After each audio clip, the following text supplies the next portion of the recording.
Você sabe o que é marketing de emboscada e como ele pode impactar o seu negócio?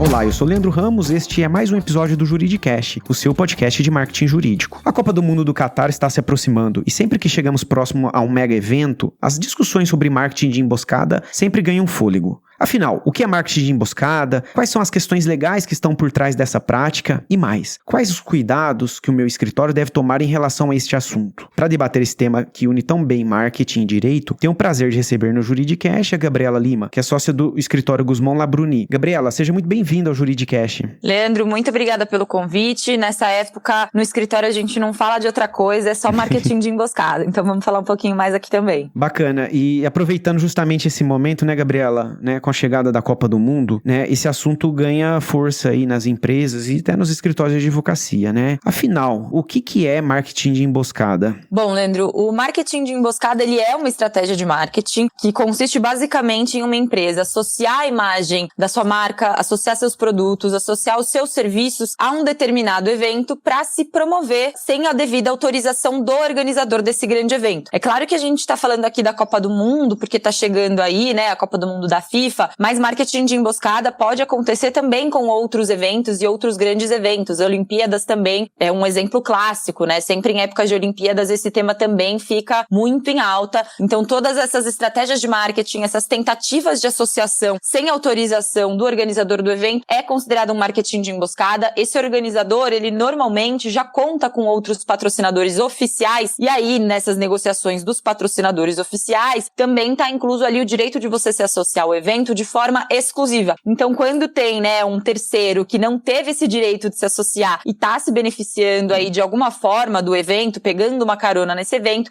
a gente considera isso como uma ação aí de marketing de emboscada. Perfeito. E se o marketing de emboscada consiste justamente em pegar carona em um grande evento, como que atuam esses organizadores, como no caso a FIFA, né, para a Copa do Mundo, para coibir essa prática? Olha, costuma ser uma grande operação, né? Esses organizadores, eles têm ali suas equipes de brand protection, que eles vão ficar responsáveis especificamente pela vigilância do mercado e verificar como que as empresas estão tentando, né, fazendo suas campanhas publicitárias, fazendo publicações nas redes sociais, até ali aos arredores do evento, né, de que forma eles estão fazendo isso e se está tendo alguma associação indevida com o evento. A gente que trabalha em escritório de advocacia, a gente acaba vendo, né, que nessas épocas cresce muito o número de notificações extrajudiciais e essa tem sido uma estratégia, né, dos organizadores desses grandes eventos para alertar de que essas condutas não são permitidas, para solicitar que essas condutas sejam interrompidas, né, que essas campanhas de marketing não sejam feitas mais e eventualmente até ingressando com ações judiciais.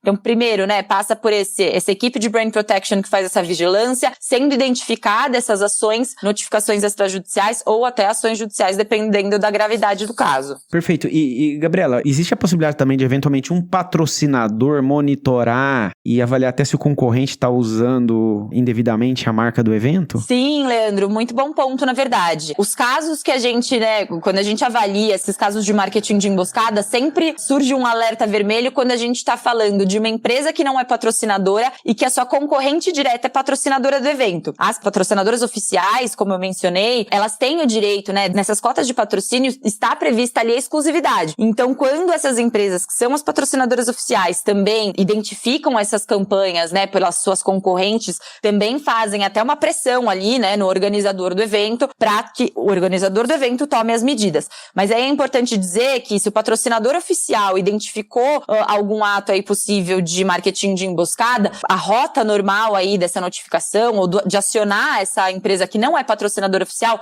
vai sempre passar pelo organizador do evento, porque é o organizador do evento que tem ali o direito exclusivo de autorizar que terceiros se associem aos seus direitos de propriedade intelectual. Interessante. E eu tô pensando aqui, é possível também um patrocinador, tá? Que é o patrocinador eventualmente até oficial, ele exceder a exploração da marca do evento? Sim, existe essa possibilidade. Nesse caso, a gente não estaria falando de um caso de marketing de emboscada. Se o patrocinador oficial, né, ele tem autorização para associar o evento e tudo mais, ele normalmente nessas situações, ele tem um contrato de patrocínio com o organizador do evento e nesse contrato tá previsto ali o que ele pode e o que ele não pode fazer. Quais são os limites? Então, se ele excede esses limites, aí ele estaria incorrendo em uma violação contratual, excedendo esses limites contratuais. Mas isso não seria caracterizado como uma ação de marketing de emboscada. O que que acontece também em alguns casos delicados é quando a gente entra no que a gente chama da rota de colisão do patrocínio, né? Esses grandes eventos têm vários personagens que fazem parte, né? Então, claro que tem o organizador do evento e o evento em si, mas como parte importante aí dessa cadeia toda, a gente também tem as seleções, ou seja, a CBF nesse caso, a gente também tem uma série de atletas e cada um desses personagens podem ter os seus patrocinadores. Então, eu posso ser um patrocinador oficial de um atleta, pode também ter um patrocinador oficial da seleção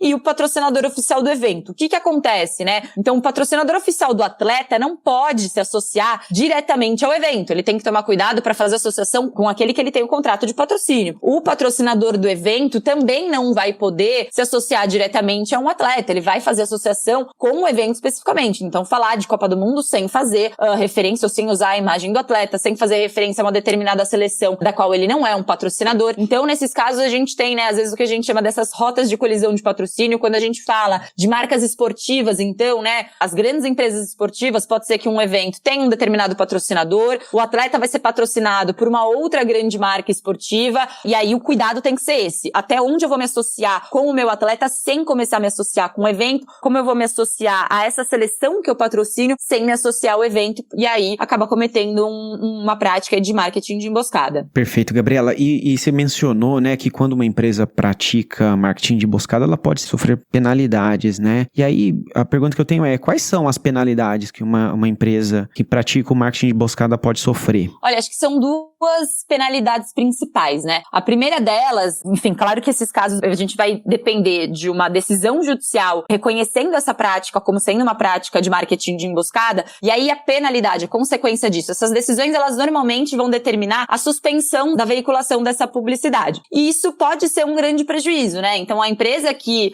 criou essa publicidade, que fez toda essa ação de marketing, é claro que ela investiu aí valores significativos também, muitas vezes contratando algum atleta cujo patrocínio, enfim, é bastante caro e investindo bastante dinheiro nisso. Depois também, né, pagando para as emissoras de televisão a veiculação dessa campanha. Então e também para a própria produção dessa ação publicitária também tem investimentos significativos. Então todos esses investimentos para criar uma determinada ação publicitária, ele pode ter sido feito em vão se essa publicidade simplesmente não pode passar no ar, né? Se existe uma decisão judicial aí determinando que ela não pode mais ser veiculada, porque ela está representando uma ação de marketing de emboscada. E aí, além disso, né, para os casos mais delicados aí, a gente também vê até decisões determinando o pagamento de indenização aí, seja, né, para o organizador do evento, seja para as próprias seleções, quando a gente está diante, então, de uma prática aí mais delicada, também pagamentos de indenização, a gente vê casos assim. E, Gabriela, tô te ouvindo aqui falar uma pergunta que veio que provavelmente pode estar na cabeça aqui do nosso ouvinte, né? Qualquer menção sobre a Copa do Mundo para uma empresa não patrocinadora, no fim consiste em marketing de emboscada? Olha, uma menção à Copa do Mundo com caráter comercial, sim. Nas propagandas, né, sempre que você for usar Copa do Mundo, todas essas, e as marcas registradas, né, da organizadora oficial do evento, né, então as marcas da FIFA, Copa do Mundo 2022, o nome da cidade oficial,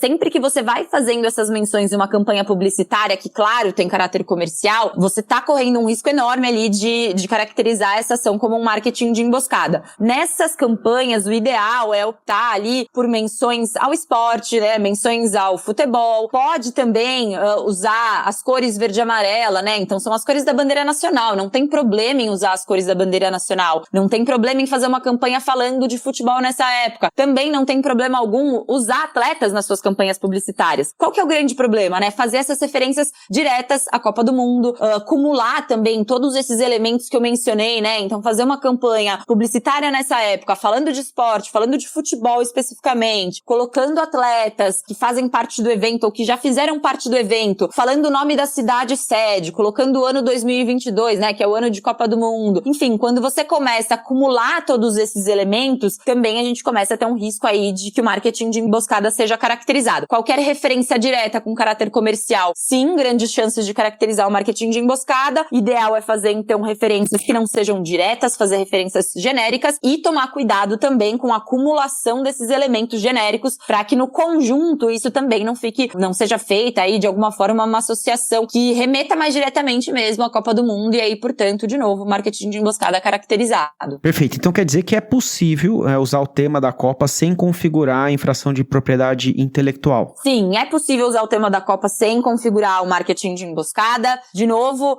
lembrando de usar elementos genéricos, né? Então, falou Copa do Mundo, é claro que a gente está falando do evento oficial. Então, falar Copa do Mundo diretamente é uma referência direta que não pode ser feita se você não é um patrocinador oficial. Ao mesmo tempo, eu fiz questão ali de destacar que a gente está falando de usos com caráter comercial. O que é importante lembrar é que a lei de propriedade industrial, né, a que a gente chama aqui de LPI, essa lei que trata da proteção das marcas e tudo mais, tem uma disposição muito clara nessa lei que permite que as marcas registradas, elas sejam usadas desde que sem caráter comercial. Então tem uma exceção na lei, né, se uma empresa detém uma determinada marca, essa empresa detém os direitos exclusivos de explorar essa marca. Algumas exceções existem, uma dessas exceções é um uso que não tem caráter comercial. Então, dependendo da forma como se pensa em usar essa marca, se não tiver um caráter comercial, eventualmente pode ser permitido sim. Interessante. E, Gabriela, explorando um pouco mais o conceito, né? Quais são os tipos de marketing de emboscada que existem? Ah, legal. A gente tem dois principais tipos de marketing de emboscada, né? O marketing de emboscada por associação e o marketing de emboscada por intrusão. O marketing de emboscada por intrusão é quando uma empresa ela vai realizar uma ação publicitária dentro do local ou dos arredores do evento. Então,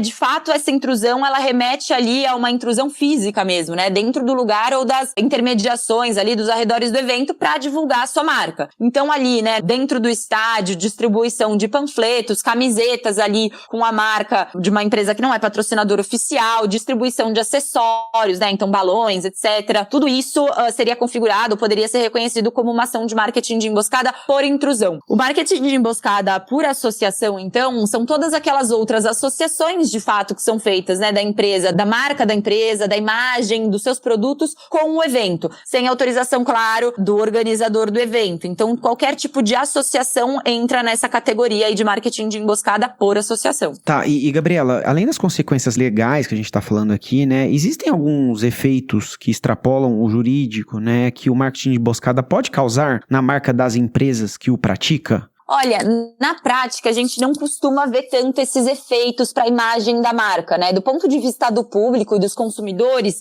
a gente não vê grandes prejuízos. O público não costuma enxergar isso como uma prática desleal ou ver com maus olhos essas ações. Mas, talvez, né, não necessariamente como um efeito para a marca, mas o que é interessante notar é que cada ano, sempre que a gente tem, né, esses grandes eventos, o mercado, né, a forma como o mercado se estrutura, as campanhas publicitárias, elas vão ficando cada vez mais criativas e pensando em formas ali de fazer uma associação que seja feita de forma lícita. Então isso, o que a gente percebe no final das contas é que tem aí um incentivo e um desenvolvimento aí criativo das campanhas. Mas não especificamente a imagem da marca, isso menos. Tá, Gabriela, o nosso papo tá muito bom, mas o episódio tá chegando ao final. E então, pra gente encerrar, você poderia citar algum exemplo clássico de marketing de emboscada que hoje é amplamente conhecido no mercado? Claro, todo ano que a gente tem um grande evento, a gente tem casos e muitos desses casos eles vão ser discutidos, né, no judiciário. Eu acho que seria legal então trazer um caso em que isso já foi pro judiciário, já foi discutido e que é conhecido publicamente. Como a gente tá perto de Copa, né, também um caso de Copa do Mundo especificamente que ficou bastante conhecido. E aí o que é curioso é que esse caso que eu vou trazer não foi um caso do organizador do evento, que é algo que a gente tem falado, né, ao longo desse episódio. Então não foi um caso em que a FIFA ingressou com uma ação judicial. Foi, na verdade, a CBF. Então, a CBF teve um caso bem interessante e que foi bastante publicizado na época contra a Coca-Cola. A Coca-Cola, ela fez uma ação publicitária usando aí vários elementos, né? Então, era uma ação publicitária que, primeiro, né, eles contrataram, a Coca-Cola contratou 2 ex-atletas, o Birubiru, e também contratou o Bebeto. E aí ela fez, nessa propaganda, esses ex-atletas, eles estavam usando uma camiseta verde e amarela, que de alguma forma se assemelhava com a camiseta oficial da CBF. Eles também estavam ali fazendo, né, um campeonato de futebol de botão, só que usando as tampinhas da garrafa da Coca-Cola. Se a gente for perceber, né, então tinha esse elemento do jogo de futebol, então remetendo de alguma forma à temática do futebol. A gente tinha o uso de ex-atletas, mas, enfim, não tem problema em você usar um ex-atleta, né? Você pode contratar contratar atleta para fazer uma campanha publicitária. E também tinha ali uma camiseta com as cores verde e amarela. Qual foi o grande problema, então, desse caso, né? E que levou a CBF a ajuizar essa ação judicial contra a Coca-Cola, inclusive pedindo aí,